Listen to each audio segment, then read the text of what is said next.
Ladies and gentlemen, welcome to the BCA COVID Safe Restart webinar, working together towards COVID Safe and Restart Ready. While we wait for the webinar to begin, we appreciate if you could take some time to give us feedback on your thoughts regarding the COVID Safe Restart for our sector. Thank you.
Good morning, ladies and gentlemen. Welcome to the BCA-APFM-SIFMA COVID Safe Restart webinar, working together towards COVID Safe and Restart Ready.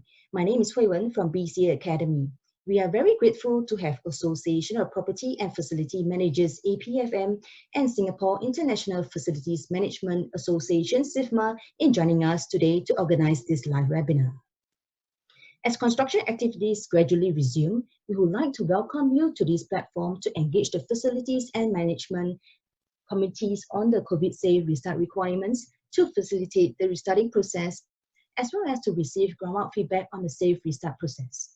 We hope to share with you the key policy considerations and engage you on how we could work together to best facilitate a safe restart for our sector while ensuring the safety of the greater community. As such, we will not dwell too deeply on the administrative details of procedures and processes in this webinar, but do assure that our officers will work with you as you go through the administrative processes as listed in the published restart circulars. We thank you for your understanding. Before we start, please note that as participants, you are on mute setting. Should you have any questions about the discussion topics, you may do so by clicking the Q&A button on the screen to type in your queries. When we get to the Q&A session at the end of this webinar, we will also be activating the raise hand function to take live questions from the audience. Should you wish to ask a question verbally at that time, do click the raise hand icon. Do also note that when the session ends, you will be directed to access an evaluation form after you have exited the webinar. Once submitted, you will be able to download the speaker's presentation materials. We are pleased to have Mr. Angkin Singh, Group Director, Environmental Sustainability of BCA, to chair the session. Together with him, we have Mr. Dennis Tan, Assistant Honorary Secretary of EPFM, Mr. Michael Ng, Vice President of SIFMA, Mr. Mark Koh, Group Director of Facilities and Estates Management Division, JTC Corporation, Engineer Grace Mui, Center Director, iBuild-SG, Group Director, Manpower Strategy and Planning, BCA, and Mr. Lim Chong Yong, Director of Building and Management Department of BCA. Right away, let us invite our webinar chairperson to deliver his welcome remarks. Mr. Ang, please. Good morning, everyone. Thank you for taking time to attend this webinar. We are doing a series of webinars to engage industry stakeholders. We've done with the contractors, with the specialist subcontractors over the past few days. So today's session is mainly with the FM community, and although we are quite different from the project side, we are part of the BE environment. So I think it's good for us to also have a good understanding of some of the considerations for a safe restart. And in particular, we will be also covering what are the relevant portions that are pertaining to the FM sector. So I think you all have been busy getting ready, or actually for us, we have not quite stopped work. We are mostly essential service, and during the circuit breaker, we had the task to ensure things continue to move and run smoothly. But as we enter into the restart, economy will open up, things will, the load will go up. So I think we also need to respond to the increase in load. So I think very fortunate to have a strong panel here. I got two colleagues to answer some of the difficult questions, Grace and Chong Yong, but also very happy to have two trade association and chambers with me. Mr. Dennis Tan from EPFM and Mr. Michael Ng from SIFMA. I must say both also are actively involved in the Facility Management Implementation Committee, which is a tripartite committee formed to develop the FM sector. And I must also highlight that I also have a GTC colleague, Mr. Mark Koh, who co-chairs the Smart FM Task Force with me under the FMIC. So very happy to have them. So now I think before we go into the presentation purpose, from the past few sessions, we know that some of there'll be a lot of questions coming in.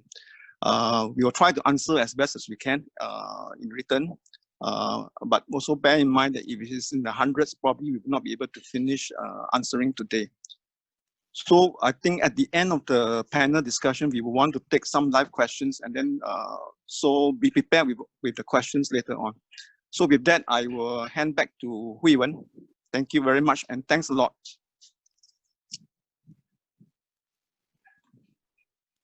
Thank you, Mr. Ang. Here's an overview of today's program. BCA colleagues will be sharing on the overall plan for a safe and controlled phased restart of the construction sector, which includes the phased approach and an overview of the respective COVID-safe criteria. Besides, Mr. James Ng, Secretary of SIFMA COVID-19 Committee, will brief us on SIFMA advisory on recommended measures for facilities management.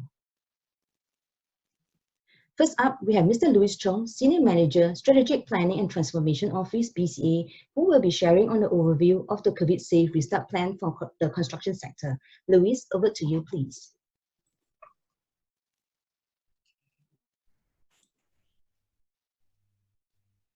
Okay, a very good morning, ladies and gentlemen. I'm Louis from BCA, and I'll be taking you through the COVID-safe restart plan for the sector.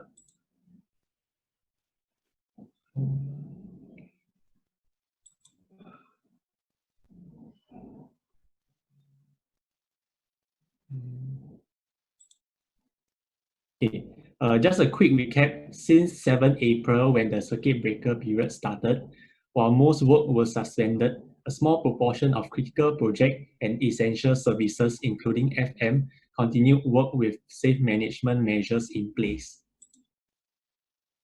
And with the circuit breaker lifted starting this week, restarting our economy will be done in a measured and progressive manner, with priority given to critical sectors and businesses that operate in settings with lower transmission risks. We have seen in some countries that a second wave can emerge, so we have to be cautious and put in place necessary safeguards. Particularly for our sector as well as the construction sector, we should not rush into opening up all activities from Particularly for our sectors, we should not rush to open up all activities from day one, as the majority of the cases have been foreign workers and most of them are from our sectors. Instead, our restart must be measured so that we can minimize the reoccurrence of large clusters. Starting from this week on 2nd June, construction activities, various activities as well as other businesses will resume gradually. Importantly, all works must have safe management measures, and companies deploying construction account workers will require BCA's approval before restarting. And so works will resume in a phased manner, with the pace of resumption dependent on the readiness of firms to implement the safe restart criteria and how soon workers can be tested and cleared for work. Taking a phased approach will also allow us to pilot and refine the restart criteria, iron out any teething issues so that we can be confident to ramp up in the later phases without risking further outbreaks. COVID safety is critical to the successful restart of our sector. For FM, restart will be approved by firms, and companies involved must meet these 3 rules before they are allowed to resume works, namely COVID-safe workforce, worker accommodation and transport, and MOM safe management measures for general workplace. The rules are premised on the principles of cohorting workers and are important as the condition of workplace, accommodation, transportation, and workers' health status and behaviors are crucial towards mitigating any potential resurgence of infections in the workforce and the community. My colleagues will elaborate on these rules later on. And lastly, to adjust to the new operating environment, we are lining up a series of training programs and engagement to prepare everyone on the safe management measures and to keep industry informed on the policy considerations and requirements. We have started the COVID-safe training for workers last week on 25th May, and we will be launching other industry engagement programs in the following months to help everyone as we restart. We seek your support to prepare our industry together for the new normal. So I've come to the end of the presentation. Thank you. Thank you, Louis. Next, we have Mr. Felix Tan, Deputy Director, Manpower Development Department, BCA, will be presenting the first COVID-safe criteria on the key areas, the roles and responsibilities of employers and employees involved in construction projects and works. Felix, please. Thank you. Hi, good morning. I'm Felix. So today I'll be touching on the COVID-safe workforce criteria.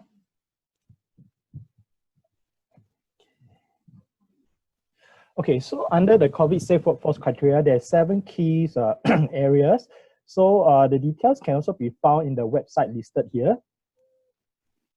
So for today's presentation, I'll be touching on some of those, the focus will be some of these criteria as listed here. So basically for 1 and 2 is in terms of system to track the health status of your workers. The next one will be on the awareness on COVID-19, basically the need to attend training, as well as the responsibilities of employers to manage workers' movement. So on the good health status of workers, employees are responsible to ensure that the workers are healthy. They continue to go for regular swab tests, continue to monitor their temperature daily, and ensure that these records are also kept. Now, for the employees, they must also make sure they have a responsibility to play as well. They must make sure that they're not on QO, any SHN, and if they say they're unwell, please, they need to inform their supervisor and go and see a doctor. Okay, so next up will be more details of the swabbing regime. So basically, for those who are not working at construction site, like for example, for those FM or FM, so you may proceed to start work while waiting for the swab test arrangement. And thereafter, we'll have periodical testing. Now, for those who are stationed at company office premises, there's no need to undergo swab tests. This is for the S-Pass, work permit, and construction work holder. Now, for single citizens, permanent residents, and employment pass holders, if let's say you're not working at construction sites, there's no need for you to undergo swab tests. Now, employees should ensure that all their employees' information are updated in MLM's website 7 days prior to the submission for restart. So basically, this refers to the OFWAS website, the Online Foreign Worker Address Service, OFWAS. So make sure that you submit all the necessary details and the information are up to date. Okay, so you should also ensure that the workers have valid devices, for example, like they download Trace Together app, AccuWorks Pass app, comply with safe entry requirements. So it's also monitor the movement of the employees as well. Okay, next up, awareness of COVID-19. So make sure that the employees attend the training. This is being offered. So this is the Safe Workers Training. And you should also provide educational materials, keep your employees up to date on the latest prevention measures for COVID-19, continue to remind them what are the good practices of personal hygiene. And for employees, do remember to attend all the safe training courses so that they are keep up to date on what are all these latest things as well. Okay, so this is my last slide. So basically for employers, should ensure that employees stay in the accommodation after working hours, as well to minimize the social contact, okay, during this early stage. Also for employees, they should also make sure that they continue to stay in the accommodation, and they should have staggered rest days as well. Okay, so that's all from my side. Thank you very much. Thank you, Felix. Next, we have Mr. Eddie Wong, Senior Manager, Strategic Resources Department, BCA, will be sharing with us on the desired outcomes and key requirements of COVID-safe accommodation and transportation with criteria. Eddie, please.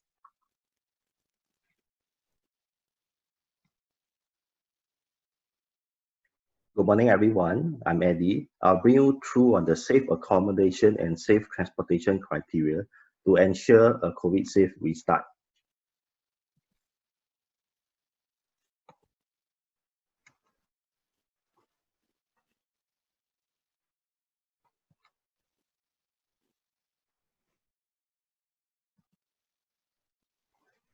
So as all of us know, I think there are one too many cases of COVID outbreak at the work site and at where our workers live.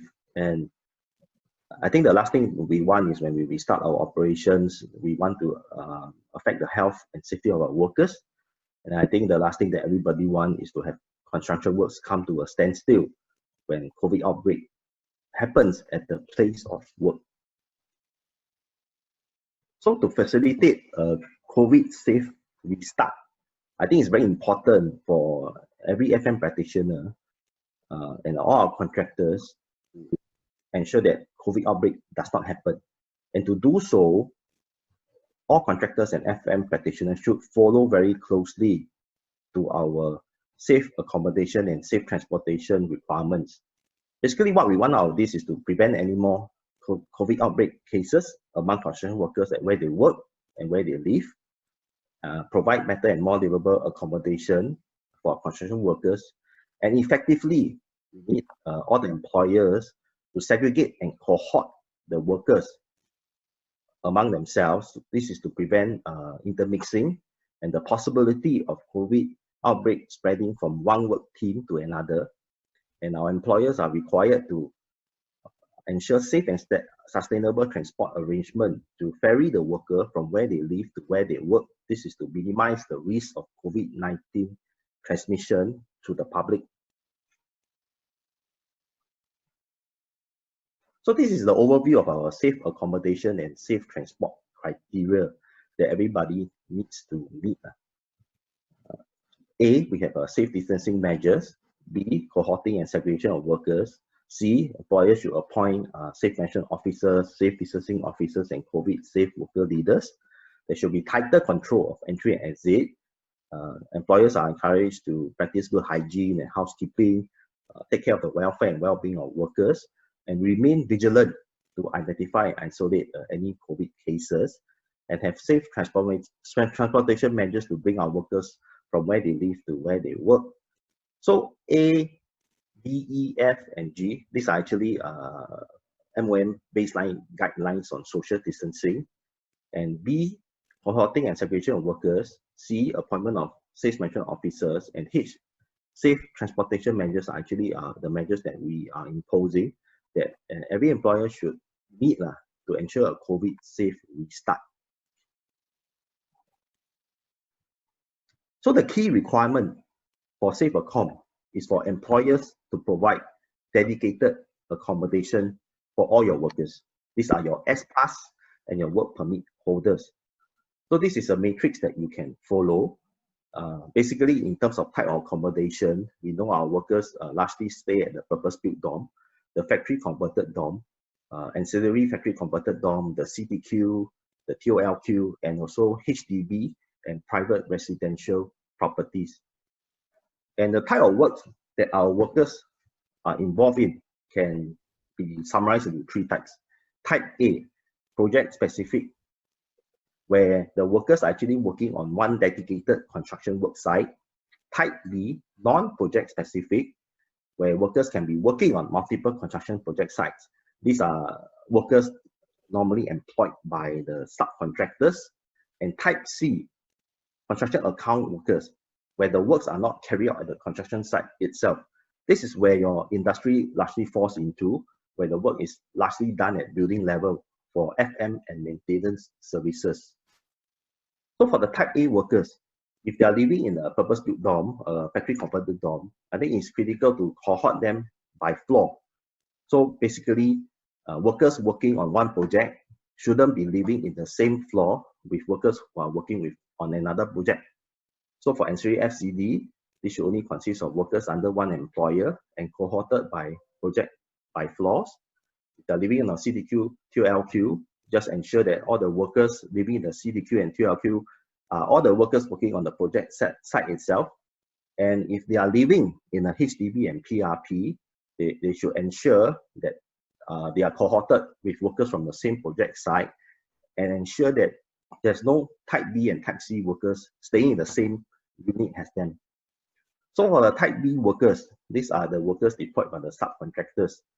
They shouldn't share the same floor as type A and type C workers if they are living in the PBD and FCD, and they should be segregated into different rooms by employers.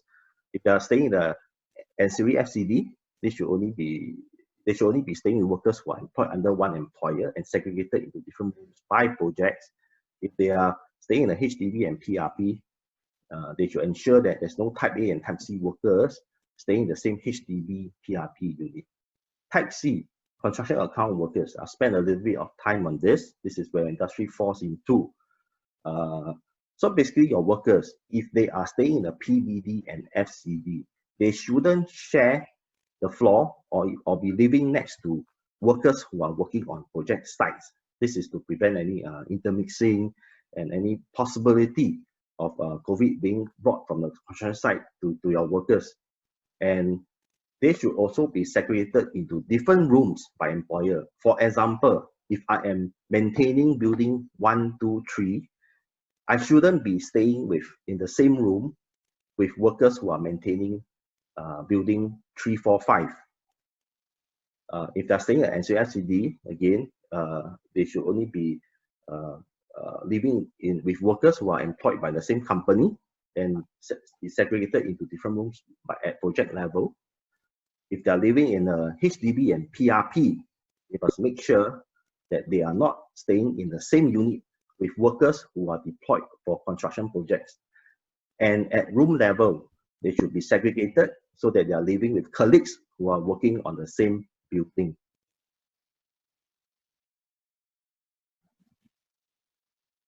So for safe transportation criteria, how we have formulated is it's largely based on MOM's safe management measures for workers or employer-provided transportation. So basically, employers must provide dedicated transport. This is private bus, vans, lorries, personal vehicles to ferry the workers from where they live to where they work. Currently, MOM's position is you can actually cycle and walk to work if the site is relatively near to where you live. For employer-provided vans and lorries to ferry workers, there is a minimum clear floor space of 0.5 square meters per passenger. This translates to a 25% reduction in the maximum passenger capacity. So what this means is, last time the lorry, you can fetch 10 people. Now you should not fetch more than 7 people to ensure that there's some form of distance between the workers. So in GIS, the principle is all employers are to provide point-to-point dedicated transport from where they live up to where they live to work. And workers shouldn't be taking public transport.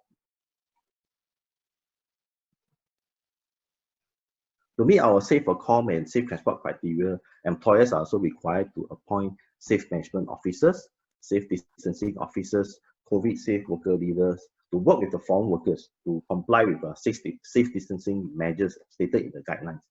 So the appointed SMO and SDO under the safe worksite criteria can also double up as the SMO and SDO under the safe accom criteria.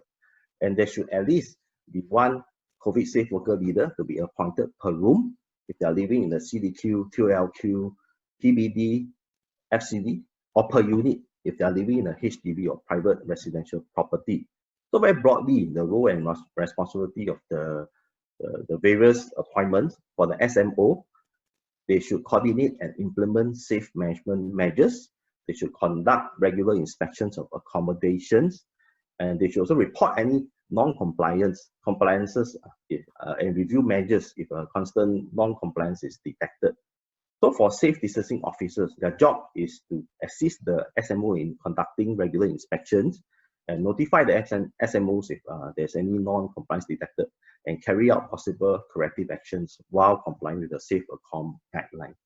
For the COVID safe worker leader, they should ensure their fellow colleagues conduct daily temperature exercises twice a day and gather their health status, and also notify employers and dorm operators of suspected COVID cases, or if their roommate is feeling unwell.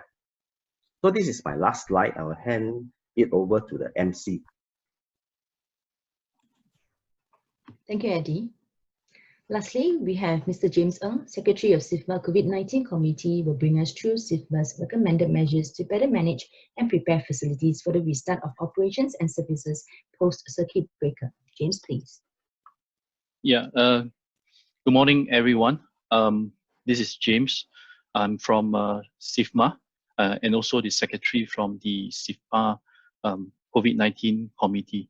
So today I'm going to share with you on this advisory that we have worked with the team of committee supported by BCA as well as JTC to advise the FM industry on restart, right?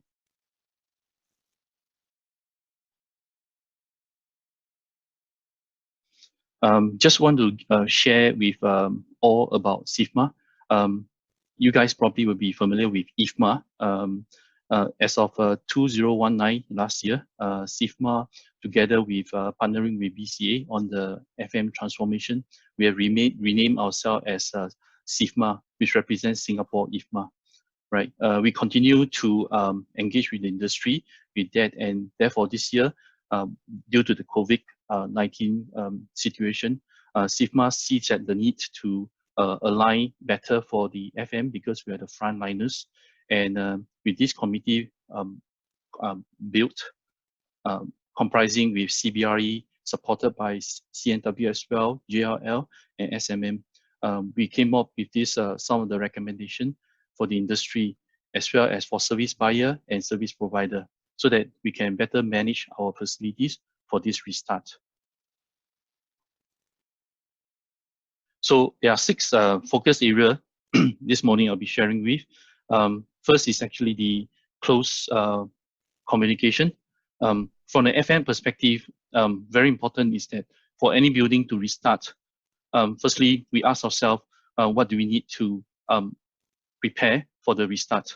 So a very good communication practice is communicating with the tenant through the together with the setting direction from the building owners, as well as preparing the sets of contractors to be ready for operation. So we have to be looking on the timely and the effectiveness on this restart, whereby we plan, we talk to the tenants, asking the tenants, how are you coming back, when are you coming back, and what kind of capacity for each of the tenants will be coming back, right? So this to manage the number of people that's coming back on the day one. And as well as we need to make sure that the safety measures are also be considered. So the next area of focus is about safety and security measures. There are a couple of things that we discussed in this committee. One is to look at the, continue to have the temperature scanning station. So for all the buildings, temperature screening, as we all are aware and we are all practicing, all the temperature scanning stations are need to be continued in place, right? The safe distancing measure, we need to make sure that other than all the common areas that we're done, we also zoom into the lift lobbies, because we are very concerned about when we are back, how do people queue up to take the lift? How do we control the lift crowd? Whether do we control on the turnstile area or into the lift lobby? I think these are something that for those buildings who have already started on the 2nd, I think the feedback was that the population was less than the 30%, for as low as some buildings are actually operating only on 10%, right? So I think with that population, I think, therefore, I think is very well managed, even I think for that restart. But moving forward, in the coming weeks, where there are more and more people coming back, where 30% can hit of a high or even more, then I think we will advise that we continue to monitor the crowd management of this area. And the safe entry, we also looks into not just the tenant measuring their safe entry. There should be also safe entry controls at the lift lobby, so that as detailed controls are being captured by the systems, so allow easy tracing for any possible suspected cases. In terms of evacuation and response, we advocate that the response plans and evacuations of the any possible reoccurring cases, like a suspected case, to continue to review. Is your current evacuation plan updated based on the latest requirement? Is your equipments working well in terms of where to evacuate and things like that, and also the people training? So all these have to be looked into. In terms of the cleaning and disinfecting, there's a very important area. In the way of the office and workplace, we continue to ensure a high hygiene, especially we are advising 3 times a day to clean and disinfect for the high touch points. So that includes the lift lobby, your doorknobs, yeah, and all the common areas, right? And regularly disinfect their hands. And for that, I think observations the last few days, personally, I think there are cleaners not putting on proper PPE. We'll probably have to make sure that they do so, right? In terms of pest control, there are possibility of growth because people start to eat in the building, because you can't eat externally, you can't dine in.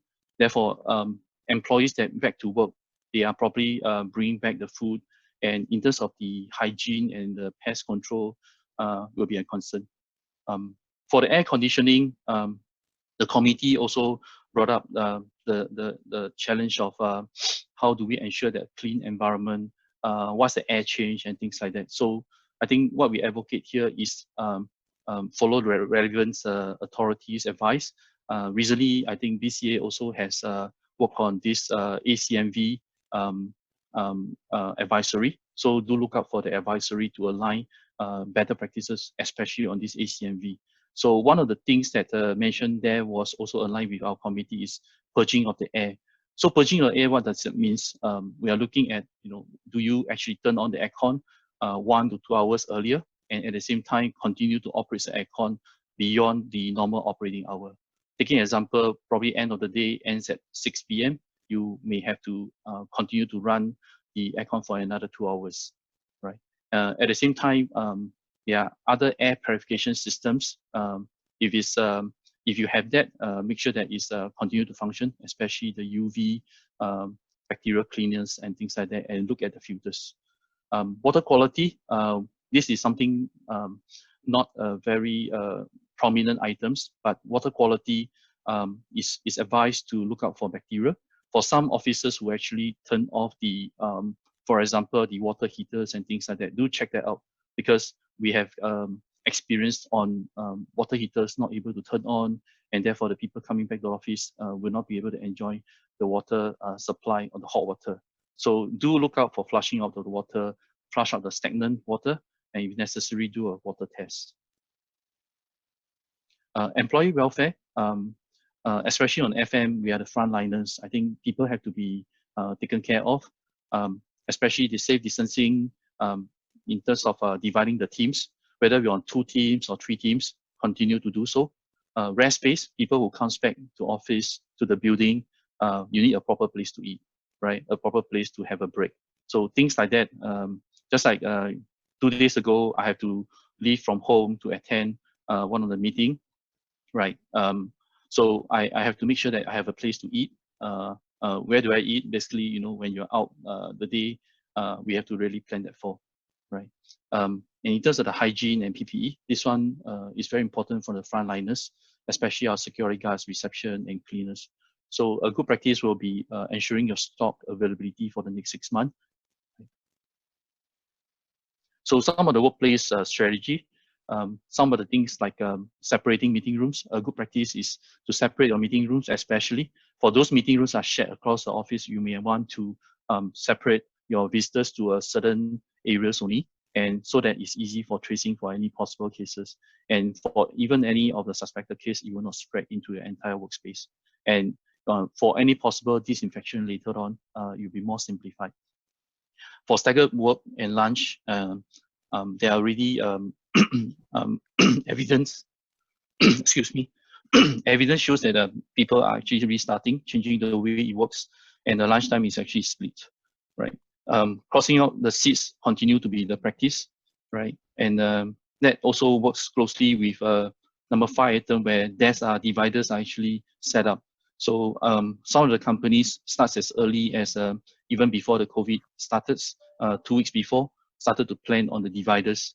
So the dividers to separate workstations between sittings so that you allows maximum usage if you have these dividers to be on, right?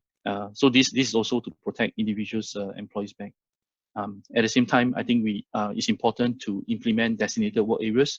This actually affects areas that people on the hot desking traditionally, I think there are people share desks.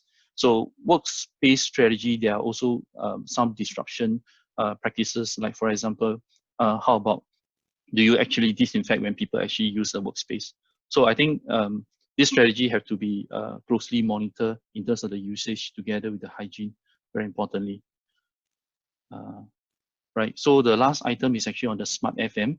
What in the committee advocate during this period, we should really seriously consider with the restart, what are the systems we can automate, what are the processes can we simplify.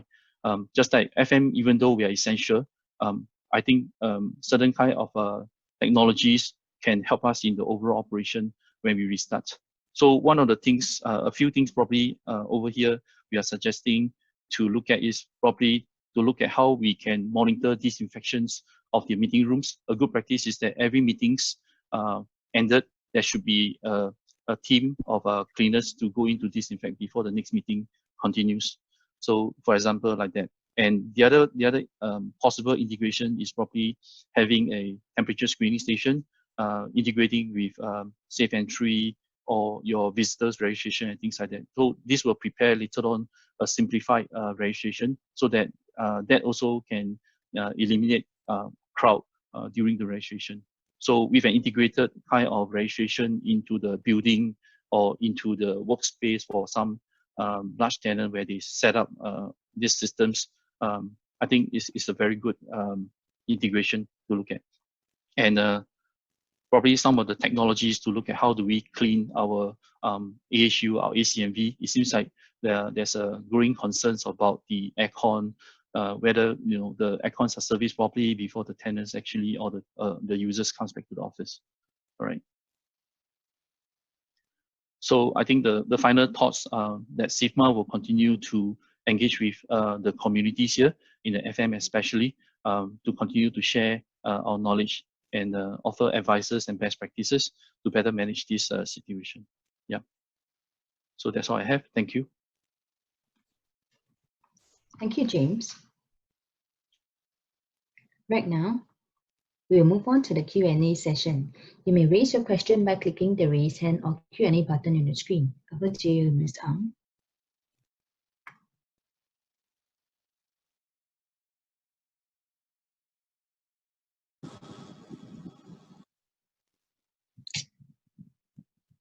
Yep. Yes. Thank you very much, Hui Wen, and all the speakers. Before we go to the Q&A, I want to invite my panelists to say a few words. Maybe I would like to start with Mr. Mark Khoo from JTC to share a bit on how JTC has been handling the circuit breaker and then now for the restart. Hi, Ken Sing, and hi, everyone. Can you hear me? Yes. Hello. Okay, thanks, Ken Sing, and hi, everyone in this webinar. I think I'll keep this short. I like to say that generally speaking, hearing through our FMCs and how they are rendering their services to other properties as well, you are doing quite a good job. And not only that, there are also FMCs who you have employed, if they are building owners here, are also dealing with very high containment and high risk areas as well. Some of them serve dorms, some of them serve hospitals, and therefore their manpower is very stretched. Moving on, during the circuit breaker, I would say things are easier on us as building developers because the building population has, the activity and building population has reduced significantly. And now, yes, by say that they are, if I use the word, they are trickling back, at least for the industrial area that we have seen. The SMEs are a little bit faster, but I wouldn't say that it is a mass return of all our tenants. So that gives us a little bit time to run in our gears, all our systems. I think we need to understand that there are three areas that we are looking at. And when I see the slew of questions coming in, I think it's a fine balance of three. So one is, of course, the building asset, our own FM operations. So this one must proceed, but it cannot only be this. The second criteria is our tenants returning. We have a role also to ensure that our tenants abide by the regulations put out for them restarting as well.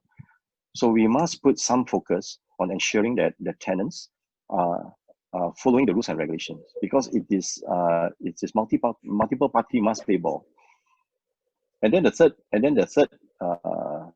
area is our own workers. Yes, we want to get works done. Yes, we want to ensure all our M&E is ready for a restart, but don't forget the workers. You know, the worker is fundamentally important to us. So I say it's a three corner attack. You must defend against three corners, not just any one of these. Yes, works are important, but take care of your workers and keep an eye out on the tenants around you that are working. Keep the environment safe from these practices, from their practices as well. Okay, that's all I can say. Thank you, Mark. Yeah, I think we will always look to JTC as a model for all of us to follow. Now I want to maybe invite Dennis from EPFM to share a bit of what EPFM has been doing. And please, Dennis.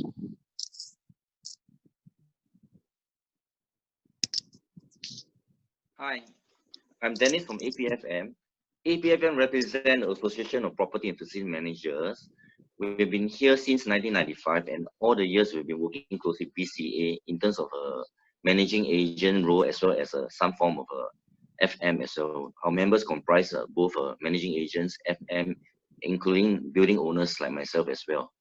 Right. So I fully agree with Mark that it's a challenging time. I think we're now entrusted with some unprecedented challenges.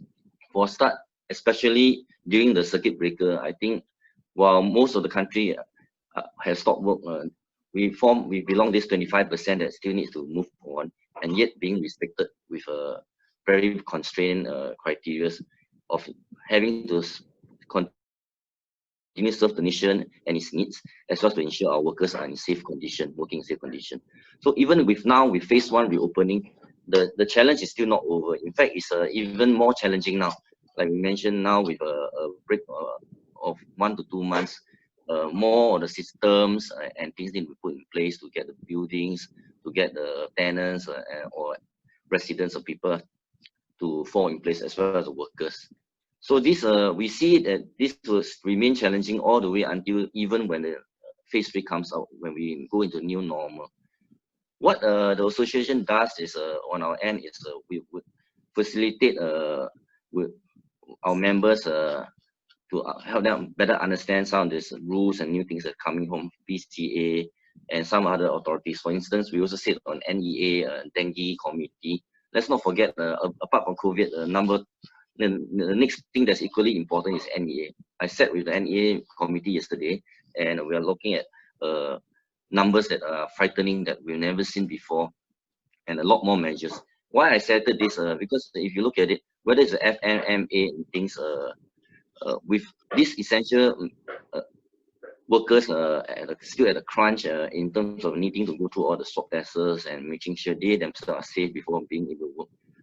A lot of responsibility now works rely on three aspects. I'll call this the three T's. I think it's very important for the industry or the people working in it to have these three T's, which I call trust, teamwork, and technology. We really need to, at this stage, really have trust. Trust between the workers and the employers, trust between the employers, workers, and their tenants or their residents serving, as well as the downstream suppliers. Teamwork, or even more important now that we all have to work in segregated team, staggered hours, and team. So without trust and teamwork, a lot of things with these constrained people and things would not work. Take for instance, you're now left with 50% of people. So which things to prioritize? What are things that you have to look after for each other, and etc. So all these things become even more important in this type of trying time. I think it's also good test of mentor between the company, the employees, and the relationship with the clients and the tenants and the workers as well. So the last portion of the T is the technology aspect. I think that's very important, even more now that most of us, although we can come back, most of us, the team, are still also working from home, and we only come back on a need-to basis to make sure things are running, or if there's emergency to be attended to.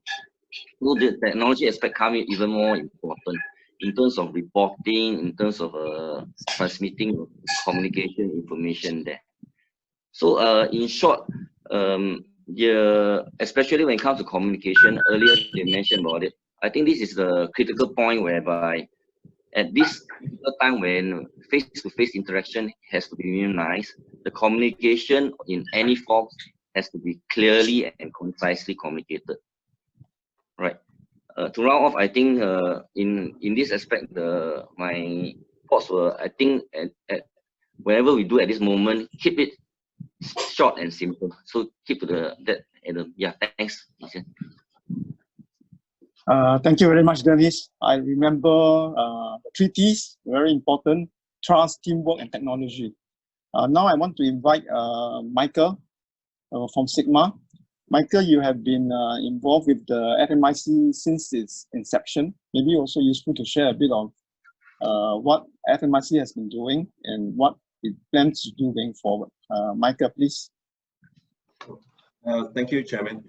Good morning, all. I just want to actually thank BCA basically for organizing this webinar, basically for our FM fraternity, and I just want to say that, you know, because we don't have a sessions like that to really communicate, you know, all our guidelines to the FM per se.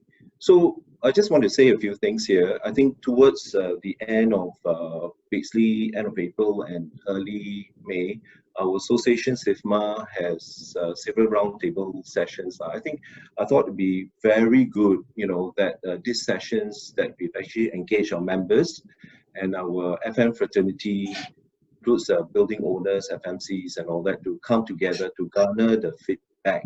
That's important, and to hear the challenges they are facing. I mean, once we actually hear from them, we are able to, you know, help them and really guide them towards adopt relevant guidelines. And that's where, you know, like what James, my colleague, has actually mentioned, you know, COVID-19 committee was actually formed then. So as the nation makes a gradual restart, you know, in a calibrated and a phased approach, we had to actually sort the understanding of cooperation. I think like what Dennis is actually saying, what, you know, Mark is actually saying, is all about teamwork, coming together, cooperate together in partnership, the trust is actually important, and the collaboration of all, then we can actually fight, the COVID safe restart, and create restart measures safely. Of course, I think we need to continue to remain vigilant and avoid the resurgence of COVID outbreak. Then the key parameter of the advisory that we've actually sent out is to come out with some pertinent guidelines, pertaining what and how we can actually adopt a holistic safe management measures, so to assist our FM fraternity.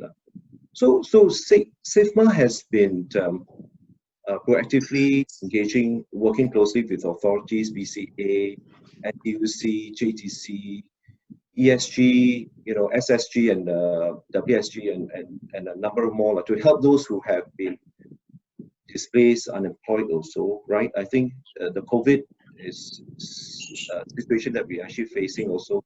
We have actually seen lots of people being displaced, unemployed. As we work with SSG, WSG also, SIFMA also working with them on this SG United traineeships, and also the PCP, the professional conversion programs, and how we can upskill, train, and engage the displacement force, and how the FM fraternity can assist in this area. As you are aware, from the ITM, the industry transformation map, right? The MND has actually sort of launched in early 2019 for our built environment sector. I think Ken Sing has actually mentioned that the FMIC is the Facilities Management Implementation Committee, has been formed by BCA, and it's a tripartite committee where we've actually engaged downstream people like TACs to come up and work together with them. There are four streams. That is actually important under this FMIC. Is the DFM. They're designed for maintainability, the manpower deployment, smart technology, and as well as actually basically procurement side. That's where I want to actually highlight the smart FM technology that, in the midst of what COVID outbreak that we are actually facing, but always think of opportunity, how to explore and scale up our adoption of smart technology. So it's actually one of the pillar FMIC talks about smart FM technology. And this is actually an area where FM fraternity can actually work towards. I mean, personally, in the work that I do in a hospital, we have actually deployed, a number of smart technology to help us to assist us. Why I can, say so is that, it will actually improve the overall efficiency, the productivity, and actually manage our manpower.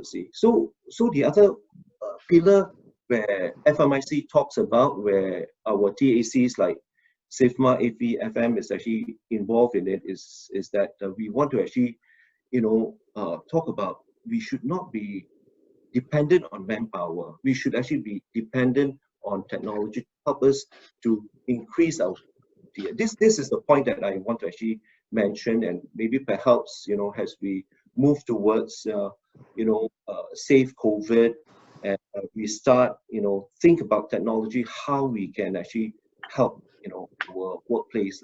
So as you are aware, that, there are many things that out there that we have actually have done, and of course I think FMCs, service buyers who have actually, created opportunities for us to actually adopt all this technology.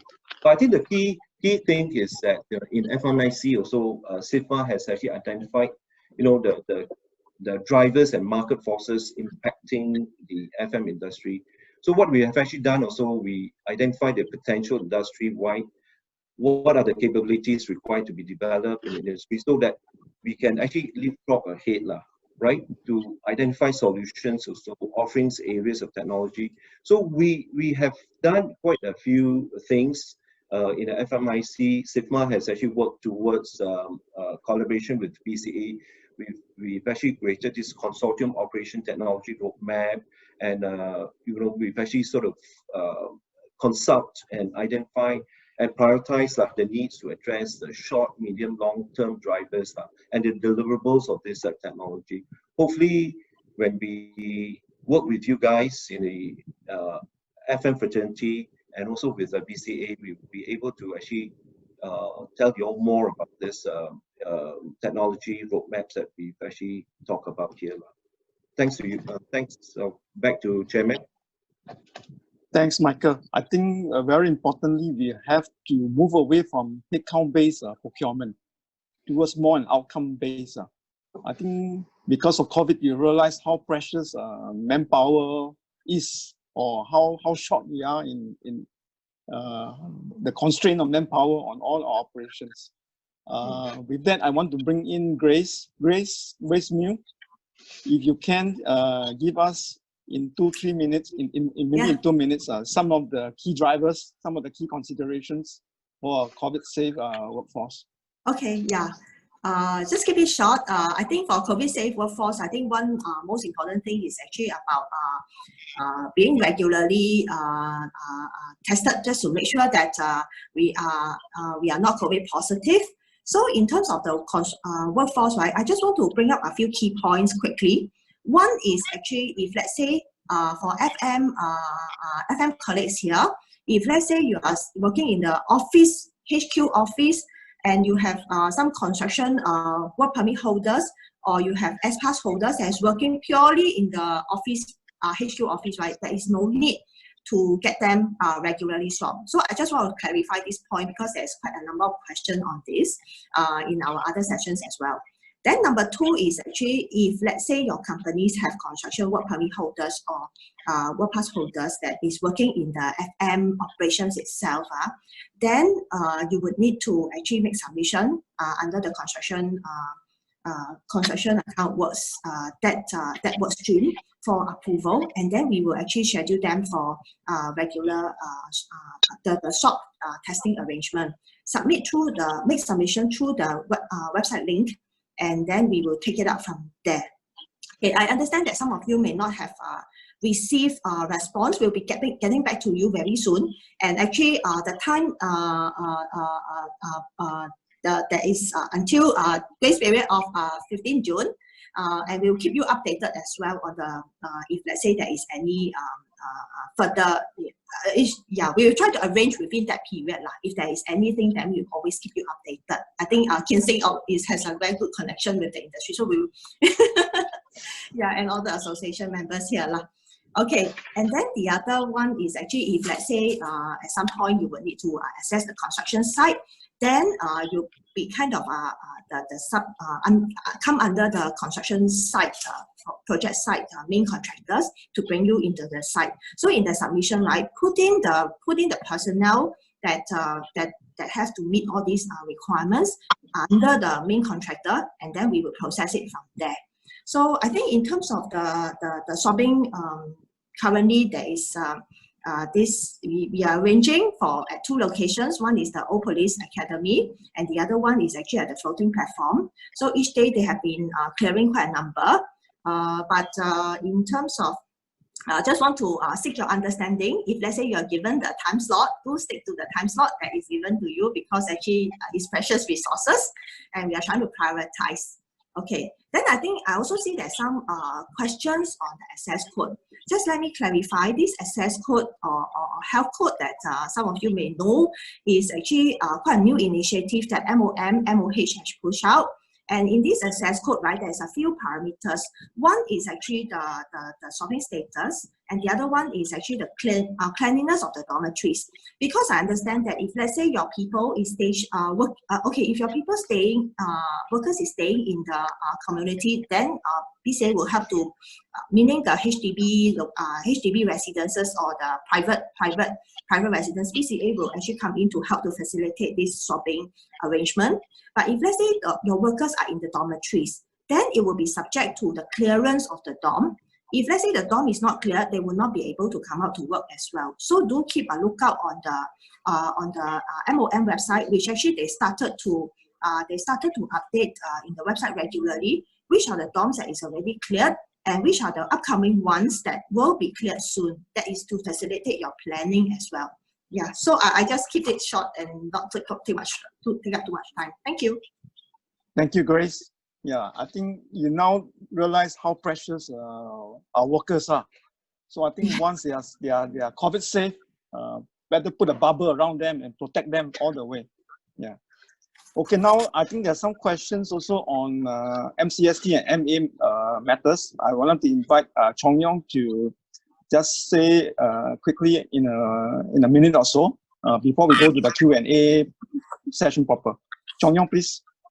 Okay, good evening, good afternoon, everybody. I think for the MA sector, I think I just want to give two thoughts. I think ever since the CD, we are very happy to see that MA sector has responded to the call. We understand that there's a lot of constraint in terms of manpower, in terms of expectation. In fact, during this period where everybody stopped working, the MCST is even working harder because everybody stays at home. So unexpectedly, the demands from services from FM company or even managing agent inevitably has gone up. But on the other hand, you guys, your manpower has actually cut in a sense, reduced manpower. So during the circuit breaker period, we are happy to see that the sector responded very positively to address the demand and also to cascade all the requirements that the government has implemented, restrictions of activities, to indirectly help your client and your building owners or MCST, whether they are residential or mixed development, to really go through this period of time. I think going forward, as we prepare the industry to restart, like my colleague Grace said, BCA have introduced a slew of restart criteria. So we would like the MA and FM company to respond and understand what are the things that is really required in terms of solving requirements, in terms of safe workforce. And I think it's important that MA and FM sectors, you are the conduit to ensure that your client, your MCST owner, does actually is able to experience a better workforce. And I think throughout this period, what strikes me is that the use of technology has to be an opportunity that FM and MA companies have to leverage. I think I echo what Michael have said from SIFMA. I think in crisis, there are opportunities to type, meeting together. I think for BCA, we are also loosening some regulatory requirements to allow electronic AGM, electronic meetings. So to cut off all these physical meetings, but yet retain the effectiveness for the industry. I think going forward, I would like to see this is something that the industry is transforming towards this area. Thank you. Thank you, Chong Yong. Now we will go to the Q&A proper. Hui Wen, are you going to manage the queue for us? Sure, Mr. Ang, there's a raised hand participant over here. We have Okay, Miss so maybe Cindy. I would like them to introduce themselves and then limit to two questions so that other people get a chance to ask. Okay, thanks. Sure. First up, we have Miss Cindy Lee. Can you try to speak? Your mic is unmuted already. Thanks. Yes, hi, this is Cindy. Can you hear me? Yes, we can. Hello. Yeah. Okay. We are from a aircon company supporting FM of buildings. So all this while we have managed to have a few workers staying at our own factory, so that we can continue to support the industry. But recently, when the MOM introduced this new SG Work Pass, it's like almost every day the status of the worker change. But according to your circular, we are able to continue work. So we are not very confused. If the status change to cannot go to work, do we still deploy them? I think this is the issue of the work pass. Maybe Grace, you just want to reiterate again? Okay, so I think this will depend on the residences, whether it has been cleared by MOM, because it's probably a factory converted dormitory, or it could be a temporary living quarters that you have. So yeah, I it's think, a temporary living quarters. Yeah. And currently there's only 4 of them staying here. Yeah, how many people? Sorry, 4, only 4. only 4 people staying there. Yeah. Okay. By the way, So have their you? status previously their status was can work before 2nd June. 2nd June sudden change to cannot work. Then 3rd of June change to can work. And now today suddenly cannot work again. I don't know what's happening because nothing has changed since for a few days, but the status keep changing. Okay, let me just get some clarification from you. Whether earlier on during the circuit breaker period, you have already obtained BCA's approval to continue work, right? Yes. It's not MTI, BCA, correct? I have both. Okay. So that means actually yours is the essential services workers that have been continuing work lah. So meets the advisory criteria. And this, okay. Could you actually also follow up, with an email correspondence with OM as well? Sorry, follow up with who? The reception wasn't good. You can just drop me an email on these details. Okay. So I'll drop you an email later after this. Okay, can. Thank you. Okay, thank you.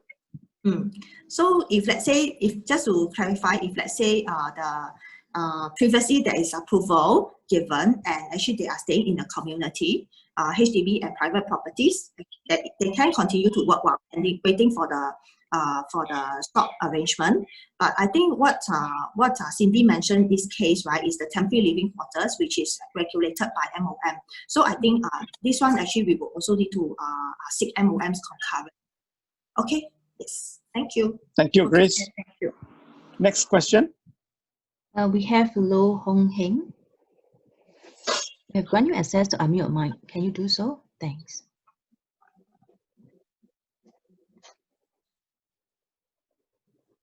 Hello. Mr. Lau? Yeah, can you hear me? I think you got to speak a bit louder. Oh, can you hear me? Not very clearly. I think you got to speak a bit louder. A bit louder. It's very loud. How about now? Hello? Hello? Hello? Why don't you go ahead and ask your question? Okay, my question is very simple. Is regarding about the transportation. According to your transportation, your requirement is MCP is 75% or 25% reduction. So the technician allowed to sit at the passenger seat inside the bed.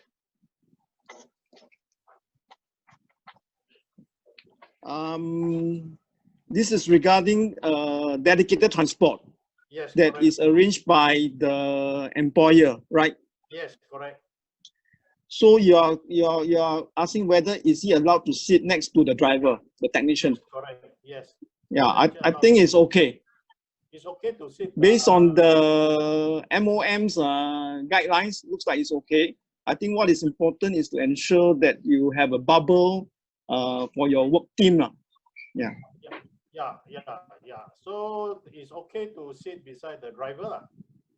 Yeah.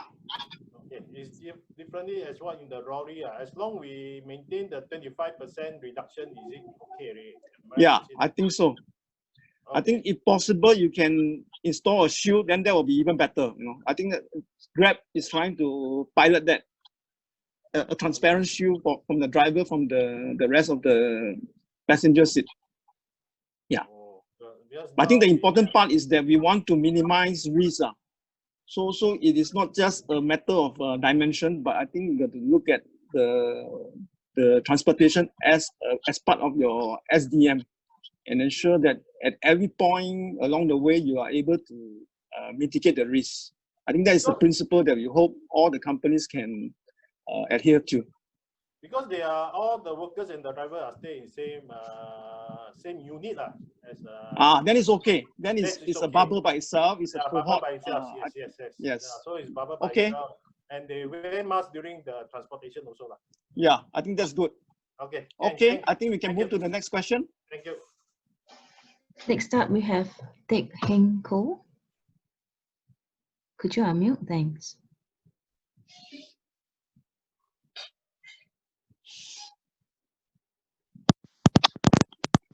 Sorry, Teck Heng Ko. We have granted you access. Can you unmute on your end? Mr. Teck. Hello, can you hear me? Yes. Yes, okay. You can. Okay, my question is regarding dedicated transport. Okay, we are from the FM sector, and we have different workers working in different workplaces. maybe shopping centers, industrial parks, and all that.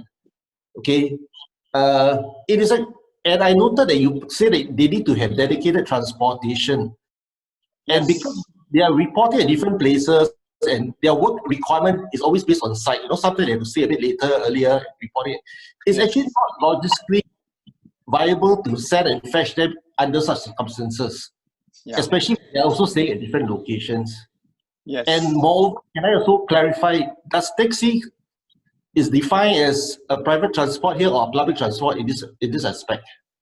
I think for the case of FM kind of business, kind of operations, Grab and taxis are considered as dedicated transport. That is okay. That is okay, yeah? Mm-hmm. Okay, can I also I think the important part is that because the risk is there, I think you know that the public transport is opened up. So I think the risk there will get higher. So we don't want to add to the risk, and we also want to protect our precious resource.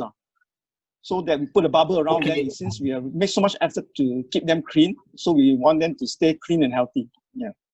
Yes, I understand.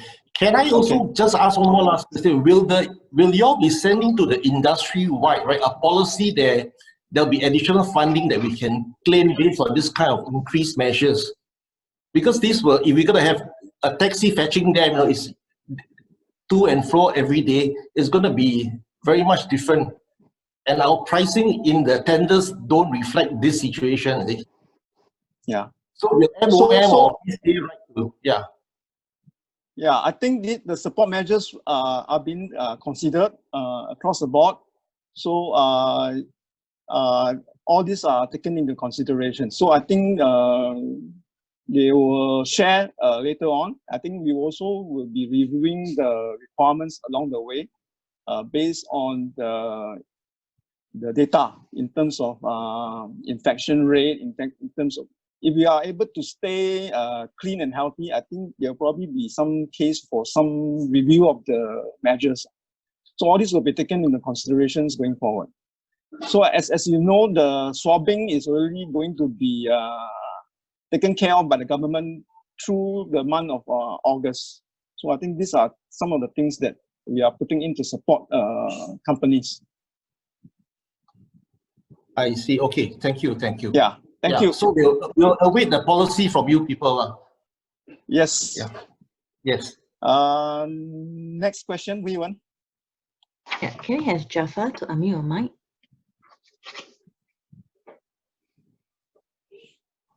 Jaffa, please.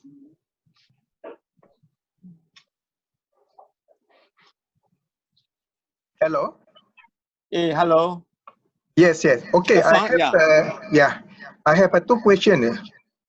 Please. One is under this safe management officer, right? Because presently we already have a safety officer and WHS. So can we utilize this present existing SO and safety officer in order to play the role as what in your safe management officer, rather than employ another new staff, right? And okay, the second question, if their working hours, is it only during the site construction hours or beyond that? That means when the workers go back to the dormitory, I mean this role also have to be taken care by this so-called safe management officer. So this is the two questions that I'm asking. Thank you. Yeah, I think maybe Eddie, can you take this question? First, concerning about the safety officer, all right, where we already have WHSO and this thing, and I understand that you created this safe management officer basically to to take care on the COVID-19, right? And also the role is it only on the construction side, and also beyond that, that means when the workers go back to the dormitory, this thing, is it this role also have to be paid by that officer? Yes, I think Eddie, are you there? Maybe you want to help to answer this question. Yeah, I'm here. So basically, the SMO role is different and distinct from the WSH officer role. I think under the COVID restart with criteria, the the companies have to enroll for the course provided by BCA Academy to go through a training to understand the various roles of the SMO and SDO so that they could actually put into practice and to ensure that all these good measures are being implemented. So to summarize, it's different, and you would have to enroll for this course. Okay, maybe. Yeah. While the roles are different, I think you can use the same person for the two roles. Yeah, Grace, maybe you want just to confirm that. Yeah. Yeah. Okay. Just to add on, SMO and the SDO, right, is actually for the construction site. What we set out is for the construction site, but also under and the requirement is actually they can proceed to. I mean, if they meet, provided that they meet other criteria, they can proceed to work while actually, you know, they can concurrently go through this course, so that it won't hold back any of the work as well. So just to clarify this point. The other thing is also for, let's say, for the office settings, under the MOM rules, there's also this SMO requirements. So then that will follow the other, the office arrangement of the SMO. So just hope to clarify this point. And for that, actually, I no mandatory training requirement at this point in time. I just want to emphasize that training, this knowledge is very critical. I think especially for FM, I think if you want to ensure that you have business continuity, this role that is now introduced is fundamental. I hope all of us can take it in that light and send the right people for the training. Next question, Yuan. Yeah. Can I have Miss Chua Jia-en to unmute yourself? Thanks. Jia-en, are you there? Yeah. Okay, press alternate A. Hello. We can hear you. Yeah. Hey, hi. Hi. Actually, my question is that BCA approval applies for what kinds of work? It's like contractors doing maintenance work, right? Like aircon servicing, all these. Must they have BCA approval or just MTI approval will do? Okay, so the question is whether are you using construction account workers for this maintenance? If you are, then you will need our clearance for these workers to continue to work. Yeah, because they are part of the greater construction workforce, and therefore we are trying to ensure that the whole workforce stay healthy, and they are associated with the greater workforce, and therefore we need to clear them. Expect the employers to put in place measures to keep them safe. So that's the consideration. Yeah. Okay, but actually, if we check, right, we can just check their SG work pass, whether is it the green color they can work on site will do, right? Or do we have to check with them whether they have the BCA approval for their? I think as an employer, you must know whether your employee is under which account. Because you're paying levy, you're paying ensuring his health and everything. You also must really have a good monitoring system for all your employees. So I think maybe first thing you go and find out if it's a construction account worker. Then you probably have to come back to us for your company to clear for you to use the construction account workers to do aircon maintenance. Yeah. So I mean, if it's for my tenant's contractor. Then your tenants has to find out. Your tenants, contractors, as the employees, as the employer of the construction account workers, has to seek clearance from us because he is using construction account workers. There are certain risks involved, so we want to ensure that this risk can be contained so that there is no infection across among them and also to community.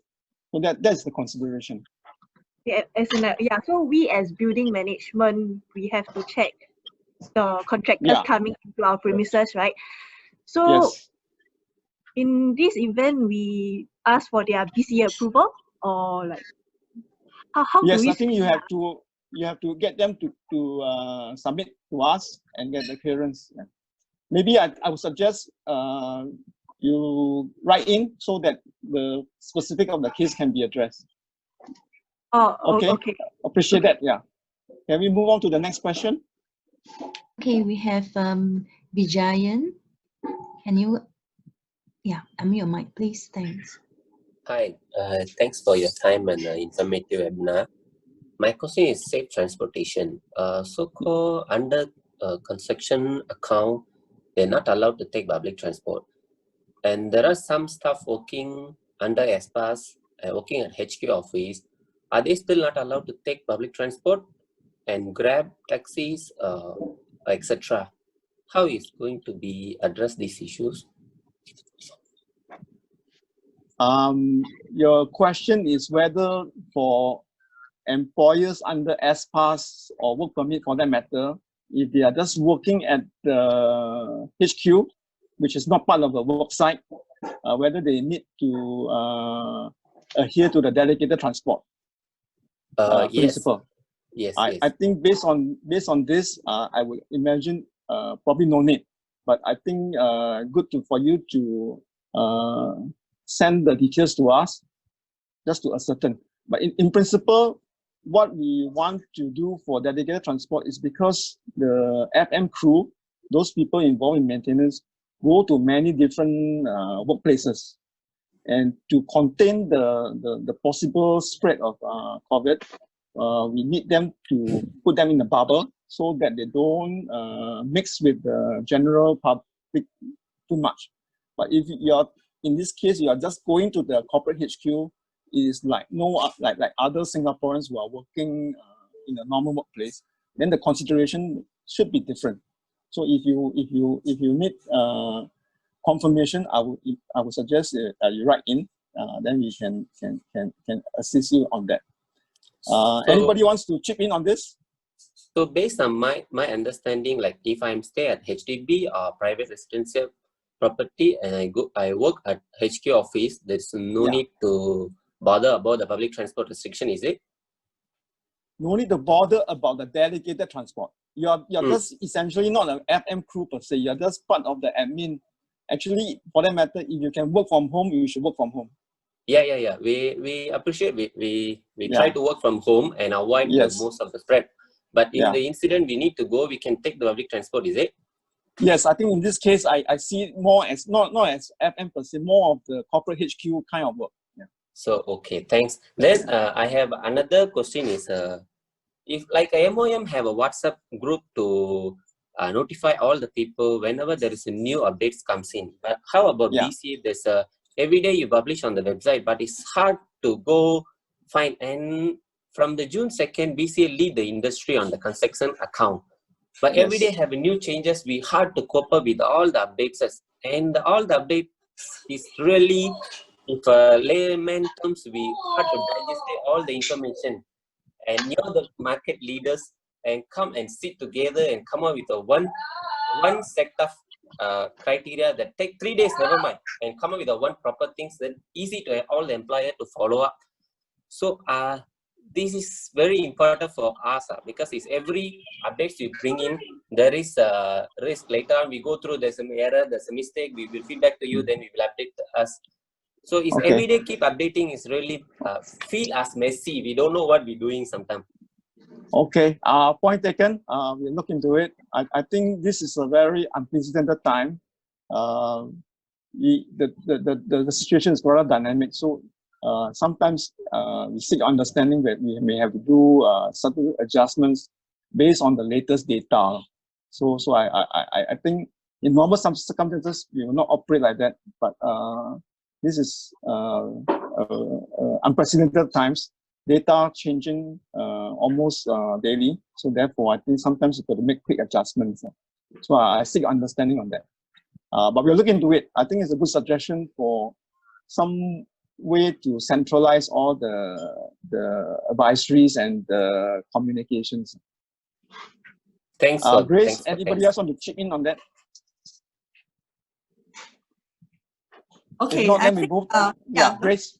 Just one simple one. I think sometimes the updating is also to hearing some of the feedback from the industry, and we make reasonable and practical adjustment. So I hope that is changed for the better sometimes. Yeah. So I think sometimes it's also important to recognize rather than, I mean, it's important, always remember to adhere to the principle so that we understand why we are doing certain things. So I think if we can make an effort to understand the principle, then I think a lot of things, we will understand the logic why certain things are done that way. Okay, now we move to the next question. How are we doing for time, Yuan? I'll have 5 minutes more. Perhaps we can take 1 or 2 more questions. I think it's okay to extend a bit more if there are people still queuing up to answer, to ask questions. Yeah. Sure, there are about like 13 of them more. Next in line, we have CS Pong. Can you please unmute? Thanks. Hello, you can hear me? Okay. Actually, I would like to ask is about the there's some feedback. Maybe, sorry, can you?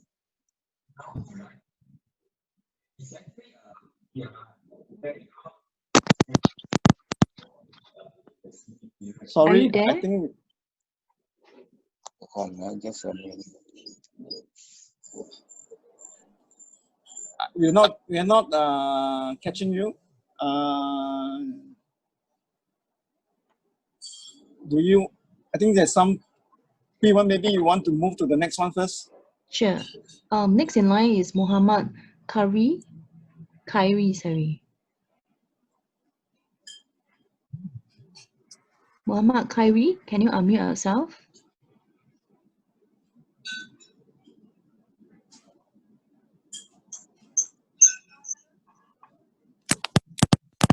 Is it because of lunchtime coming up? Things are starting to fall apart. I think CS Pang is back online. Are you there? Yeah, I'm still CS here. Pang. Yeah. Okay. But we can't hear you very clearly. There's some feedback, I think. Hello? Yeah, can you? In fact, because we are actually essential works approved by MTI and also BCA. Yes. But then during the CP period, and we actually have the workers actually working all the while. But unfortunately, this morning when the workers actually check on the SG Pass, and then they found that all in red color already. I see. And that was because I think it could be because of the newly introduced entry scanning. I mean QR code scanning. So that caused the whole team is actually in red color. I see. So we are actually very confused. And also the other thing is that we are actually essential works provider company, right? Understand. And then in the sudden set, all these teams actually unable to work. I think maybe Grace can. It's probably the same as the first question. Similar question.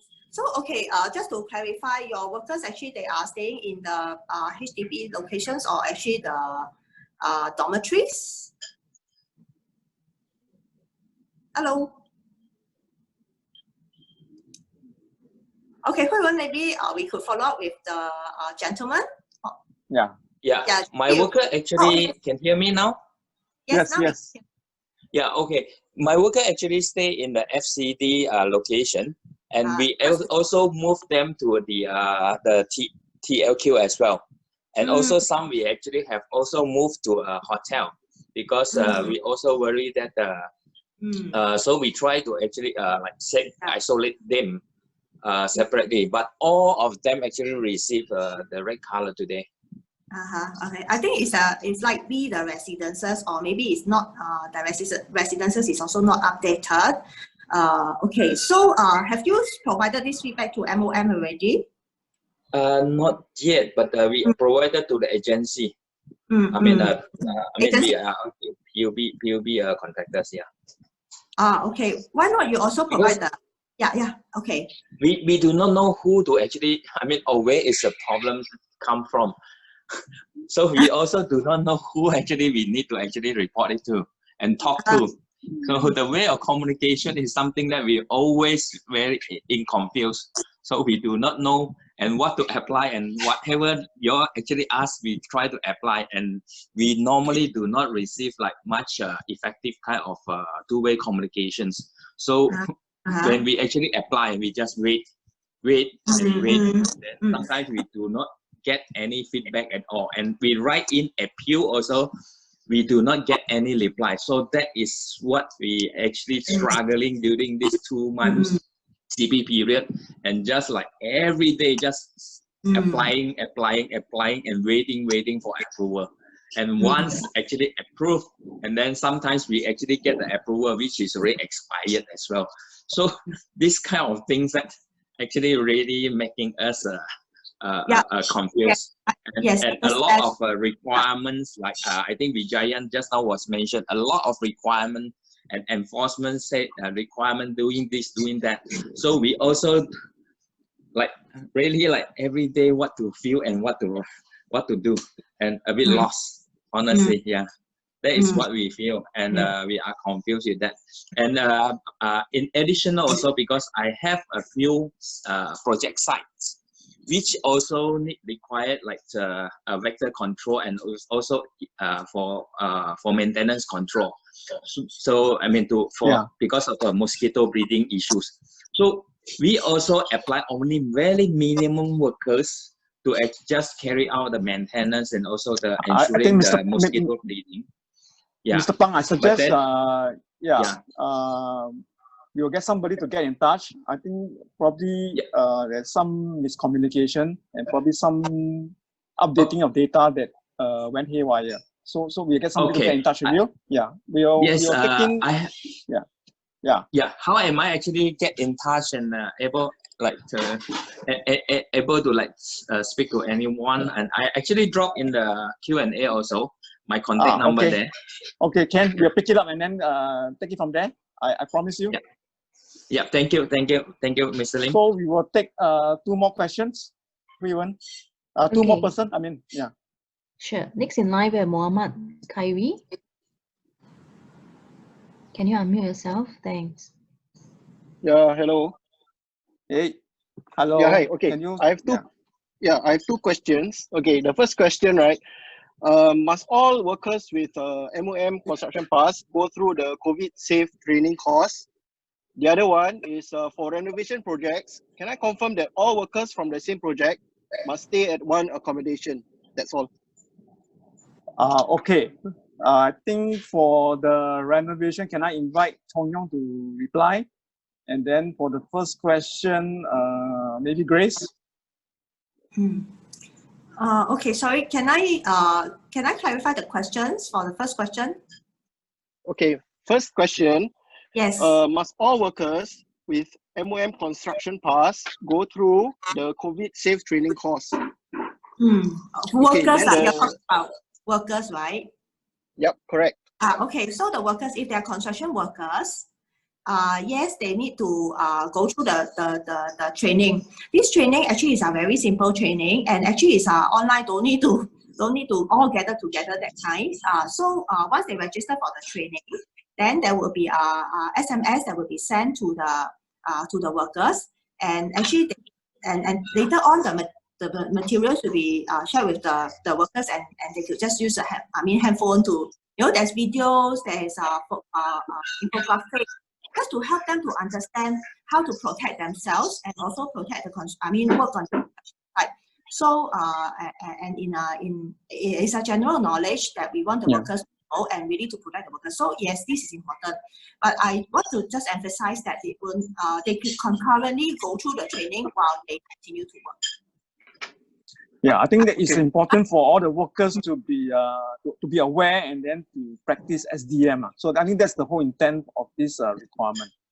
And then I think to make it easy, we do not make it as a condition for approval.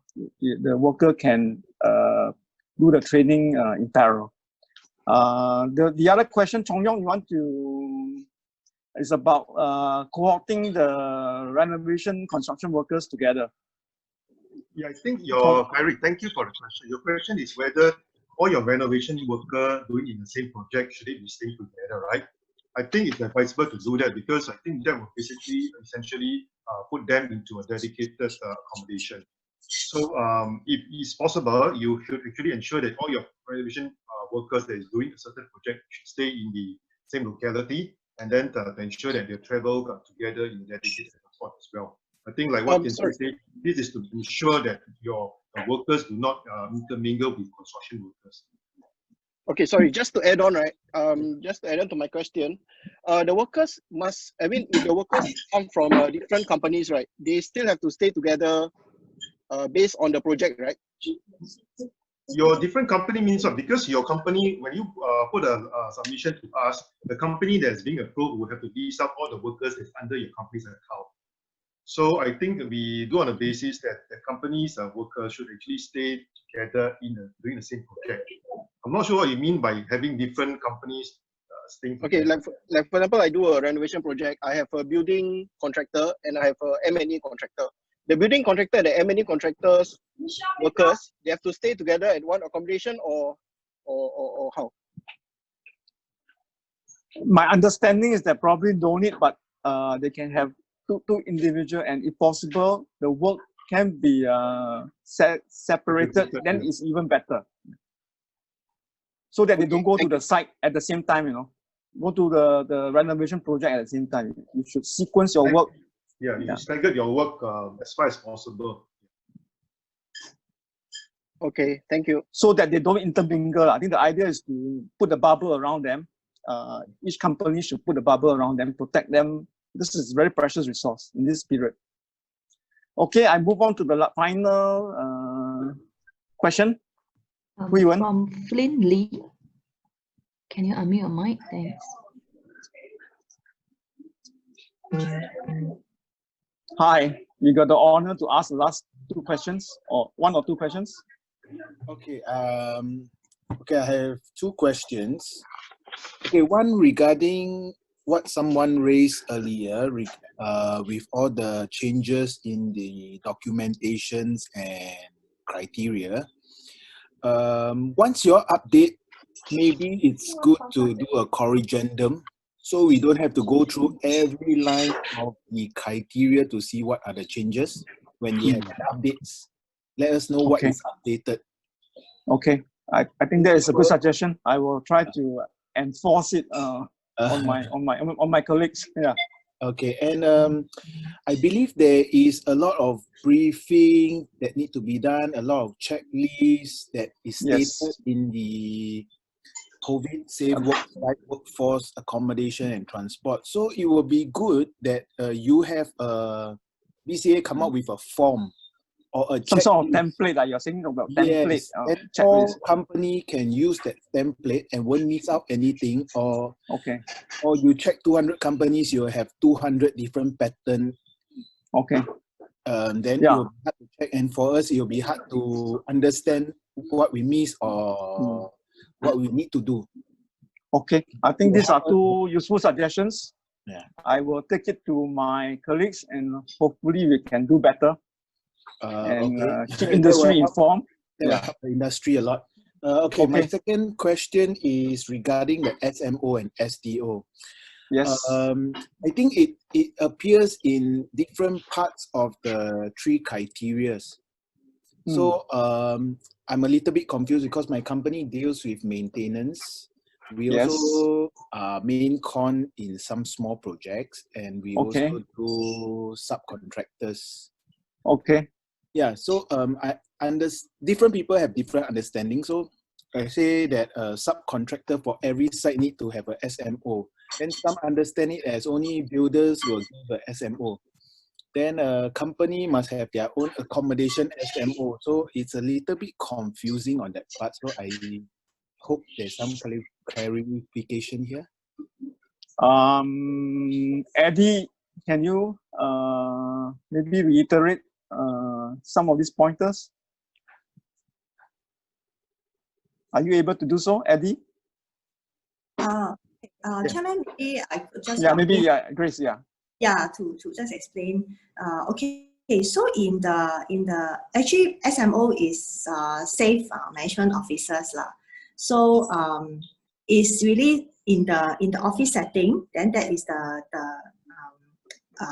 the management officers that actually look out for office setting, what is the safe management measures, and to kind of remind the other colleagues and enforce it. So that's why actually this one, MTI will also have some, MOM or MTI will have some requirements on how to maintain the offices. And there is certain trainings that NTUC also have, which is a bit more generic towards a general workplace.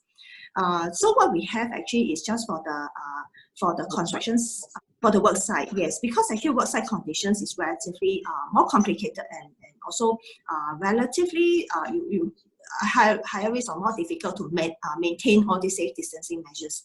That's why actually both SCAL, Civil Contractors Association, and also BCA Academy have come up with this training. Specific modules, there's certain modules which is still generic and similar to the office settings, and the others is you give some context and examples in the construction site. So that's the main difference. So you can take whichever training that is relevant to you. So what we specify in the SMO or SDO, right, is really for the construction site. And of course, if you have other colleagues that is in the office setting, then actually is that is the role of the person. Okay, I understand. Okay, let me just clarify. Okay, for example, I am subcontracting on 3 different sites. Do I have to have a SMO for each and every site of my... Okay, I think for SMO, right, it's actually per construction site. So it's managed by main contractors. Okay, so as a subcontractor, I don't have to have a SMO for each and every site, right? Yes. Okay. So, but I have to have one for my own company to maintain the safe management. That's all. That's right. Okay. Yeah. Okay. Thank you. Just one more point, because actually, if let's say your team of workers, right, is actually is relatively big, for example, 20. So it's good to good for you to have a workers leader to also manage team of workers. That's all. Yeah. Yes, we have appointed. Thank you. Okay. Okay. Thanks. So I think with that, I'll put a close to the Q&A. Before we end this, I want to invite Dennis and Michael to say a few words. Maybe I'll start with Dennis, since it's very ready to go. Yeah, keep it short, please. Lunch is waiting for all of us. Yeah. Yeah, thank you, Chairman. I think it's been a very insightful feedback session as well as Q&As in general. I guess we are all facing very big challenges in terms of manpower, what I'm hearing in terms of transportation arrangement, and everybody is concerned, especially on these precious resources of essential workers at this moment. I guess the key point that I want to just stress on is all these measures are meant for a more sustained and safe environment down the road. So I guess we will probably have to bear with it at this point of moment.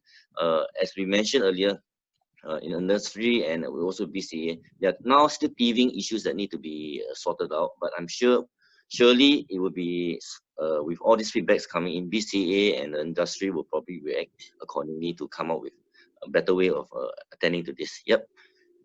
Meantime, stay safe. Yep. Yeah. Thank you, Dennis. Michael?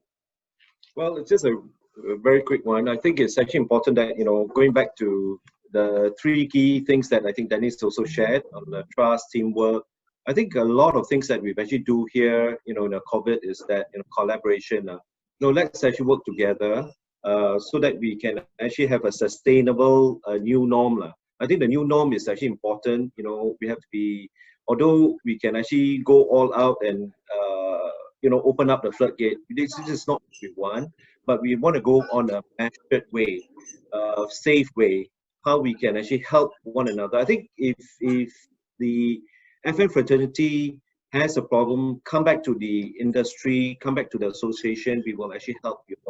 I think the guidelines that we've actually sent out is actually very useful. I think we can actually work very closely with BCA to address all the issues.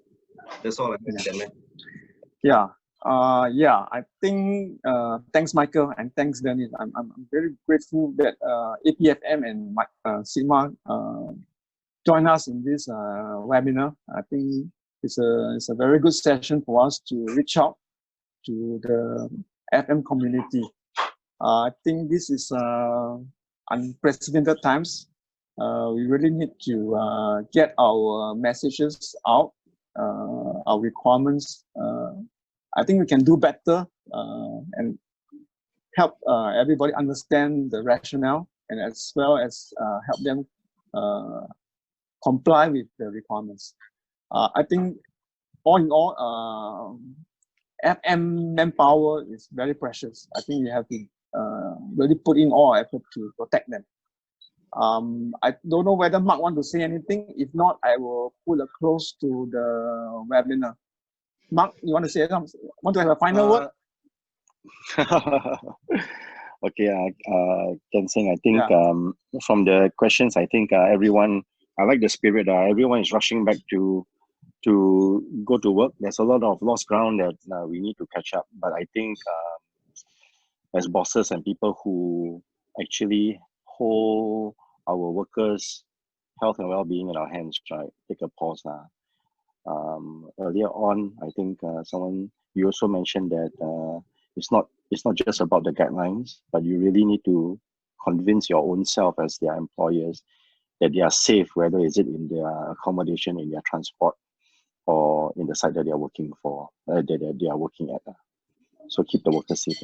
They are a very important workforce, and they are our fellow countrymen and our fellow human beings. Keep them safe. Thanks. On that note, I think that's a very positive note to end the webinar. Thank you all. I think we will be trying to answer the written questions and then share back with all the participants. So with that, I want to thank everyone. Hui Wen, you want to just finish off? Yep.